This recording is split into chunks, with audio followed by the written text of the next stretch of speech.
Casey, same church, different view, right? Jews and Italians. No.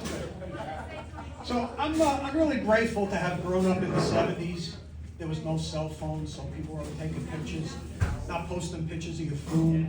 It was a very different time. I mean, if there was cell phones when I was a kid with the cameras, literally everything we did would have ended up in an indictment. You know, there were no gluten problems, no celiac disease, no ADHD. People just lived their lives. There's a whole generation of kids now that could be taken out by pasta. We went to strip clubs, we smoked cigars, we did drugs. You know, we had a very different life, man. We were drinking scotch, doing quaaludes. It was the best. Now guys go to kava bars, they smoke blueberry vapes, they drink chai tea lattes, and they sit around and talk about their feelings. They're pussies. We didn't have feelings. We had no feelings. And what happened to pubic hair? Pubic hair has disappeared. It's all hardwood now. There's no more shag. When I was young, you actually had to be very intrepid to muff dive. It was a very specific technique. You had to get all those loose hairs out of the way. Now that's pre-menopause. Post-menopause, you do the same blow, but now you're getting the dust out.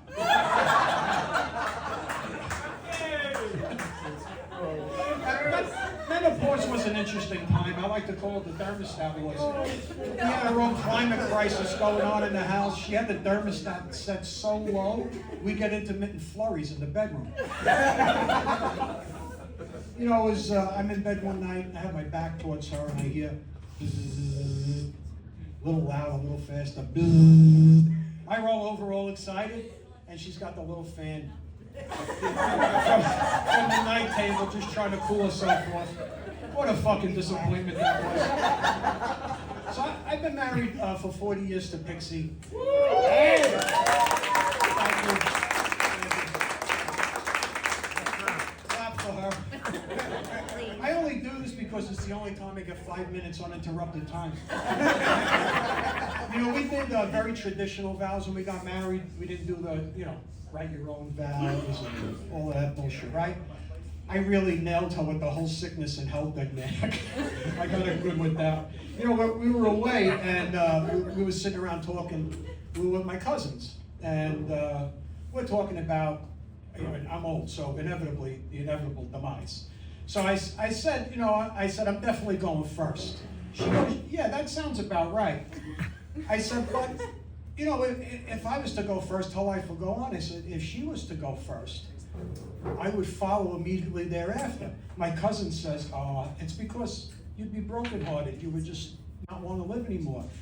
She jumps in and says, it's because he can't get out of the fucking recliner so he can't feed himself.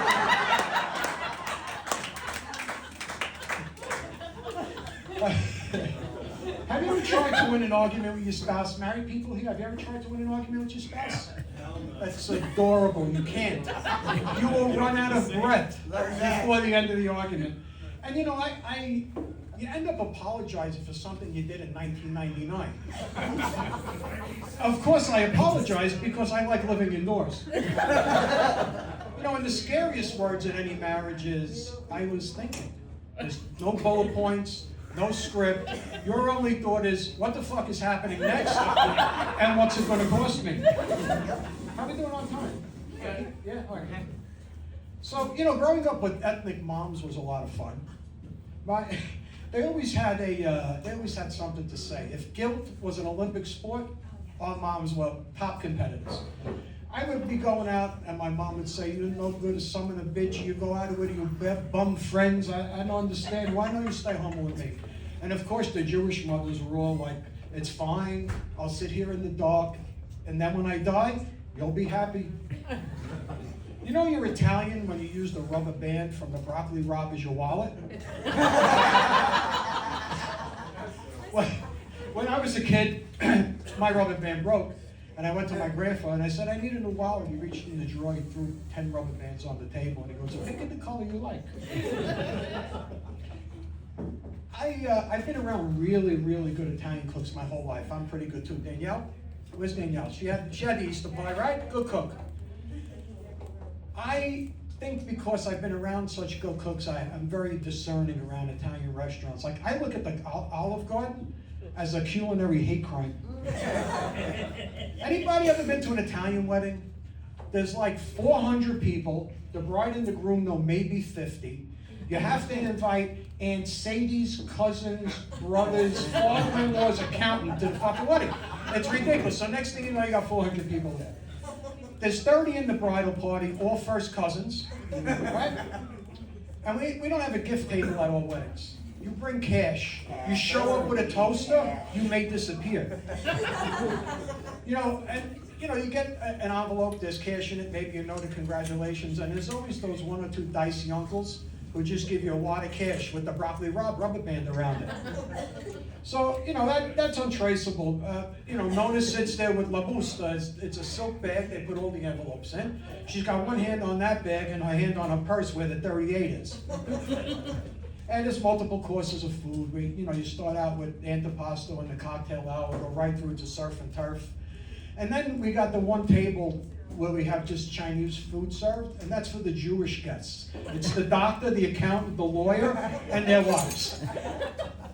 And you always got that one uncle who accosts the band towards the end of the night, and he wants to sing My Way in the Key of Drunk. And let's see, what else do I have here? Funerals, Italian funerals. Have you ever been to an Italian funeral? What we do is we get one old lady, we dress her up in black, we put her up by the coffin. She does all the crying and wailing for the whole family. It gives us a chance to eat, drink, and bullshit. And the only difference between an Italian wedding and an Italian funeral, anybody know? One less guest. Same food, same people, just one less guest. All right, that's my time. I'm over the Rockies. Thanks to Charlie Fox for putting up with us assholes.